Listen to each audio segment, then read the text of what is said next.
The truth. That's the line. The truth, the whole truth, and nothing but the truth. But the truth shall set you free. If you don't want to watch the same pathetic, angry-ass content every day, come to the truth. First off, let me start this video out by saying I respect 2J's and Urban Necessities. I know his story. I know how far he has came. The man built nothing into something, into a big something. His current store in Las Vegas is amazing. If you haven't been there, next time you're in Vegas, I'd advise you to check it out. But something has happened recently I just thought we should talk about, and that is Urban Necessities has changed how they're consigning shoes. So in the past, you would kind of fill out a form and print it out and send it in with your shoes, in which it would say which shoes you're sending them and the price you want to sell them for. It was all pretty simple, and sellers were getting top dollar, more money than you would get selling through GOAT or StockX or eBay. So last week, Urban Necessities sent out this email saying that instead of 15%, they are now taking 20%.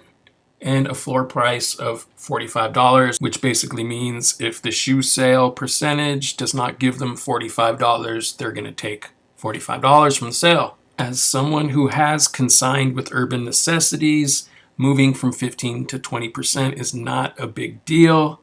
The fact that you're getting so much more money than you would on GOAT or StockX, I mean, that extra 5%, it's really not a big deal to me. Where things get dicey is they tell you the shoes that you already have listed with Urban Necessities that you agreed at the 15% rate. He says you now have to accept these new terms even on the items you agreed that were at 15%. So when you log into your account, you're going to have to agree that they now get 20%. I kind of understand that the logistics of that might be a lot. You know, this shoe is 15%, this shoe is 20%. With all the inventory they have, it might get kind of confusing. I'm not sure, but I think maybe that's why he did it. But it is kind of dicey. You're kind of on that fine line of, because you did agree to sell these shoes with the 15% fee, and now you're changing it to 20% for stock people already had with you. In 2J's defense, he does say if you are not cool with these terms, he will gladly send your shoes back to you. So just an extra 5% on shoes, not a big deal. Honestly, this wasn't going to affect me at all. I was still going to send him some shoes to consign until I went to do it, and then this happened. So this is the consignment manager, and for some reason, it's really hard to locate your shoes. If you just type it in like that, you can even type in the SKU, and sometimes it even takes a minute to find it, even putting in the exact SKU. In this case, I am typing in a military force. There, I finally found it. Now, in this case, locating a Travis Jordan 1 Low Mocha. Putting in the size, and right there a price pops up. What that price is, it's the going market rate. So it's, I don't know if it's StockX or GOAT, but that's the market rate, and it's only allowing you to price your shoes a certain percentage above what the market is. So in this case, it's telling me $2,084 is the highest price I'm allowed to price these shoes at. This is what I kind of have an issue with. In the past, you could pretty much put whatever price you wanted. And I understand that Urban Necessities is not a storage unit, and he doesn't want shoes just sitting in there. He wants to move shoes. So if you price your shoes too high, he knows they're not going to sell, and he doesn't want to hold on to them forever. I get that. But the reason most people consign with Urban Necessities is because they can get such a high margin.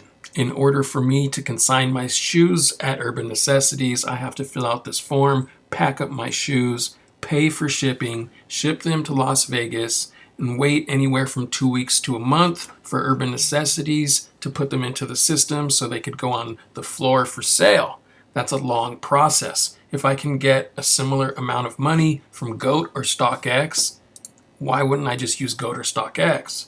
I'm not going to tell 2J's how to run his business because he's obviously very successful, but I think he might lose a lot of consigners because of this, and this is what he had to say about it. My consigners that are, some of you guys are all of a sudden very upset about a 5% increase to the consignment rate. With me personally, I couldn't care less about the 5% increase. The part I care about is I can't price the shoes as high as I would like to.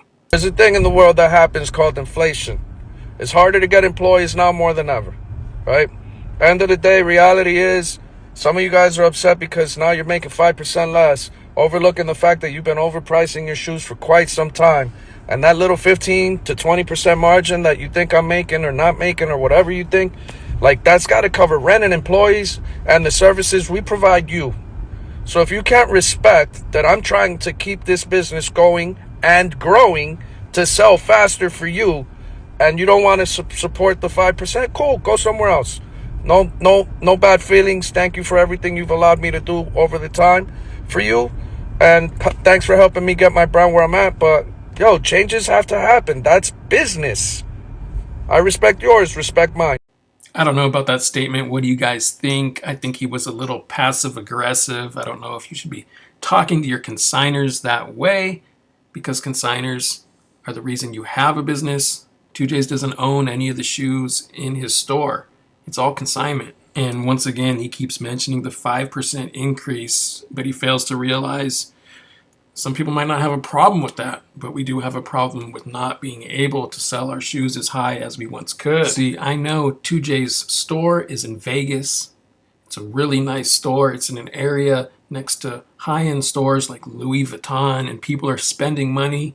People are winning money. People want to floss, they want to flex, they want to go out at night, and they're willing to spend a little extra because they're in Vegas. That's the reason I feel comfortable consigning with 2J's, and I feel comfortable pricing my shoes at a certain price. I want my shoes to sell. 2J's wants to move the shoes, and what I usually do is price them lowest price in the store, which is still usually like $100 over StockX or GOAT, so everybody wins. And I have consigned a decent amount with Urban Necessities, and all my shoes have sold, so I'm not pricing them crazy.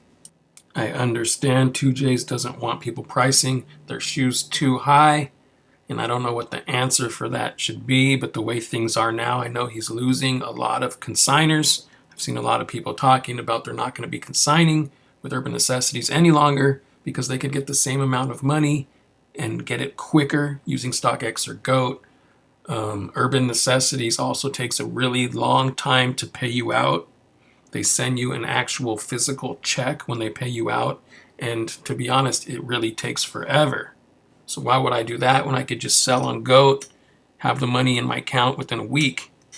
I am really looking for conversations with people who have consigned with Urban Necessities, and you are dealing with these new processes. Are you still consigning with Urban Necessities? Are you pulling your product? What's going on? What do you think about all this? Sorry if you were looking for some sneaker drama in this video. Didn't have it for you today. Back to regular scheduled programming soon, because this is your boy, The Truth, aka Paul Pierce, aka George Washington, because I cannot tell a lie about Urban Necessities. And I'm out.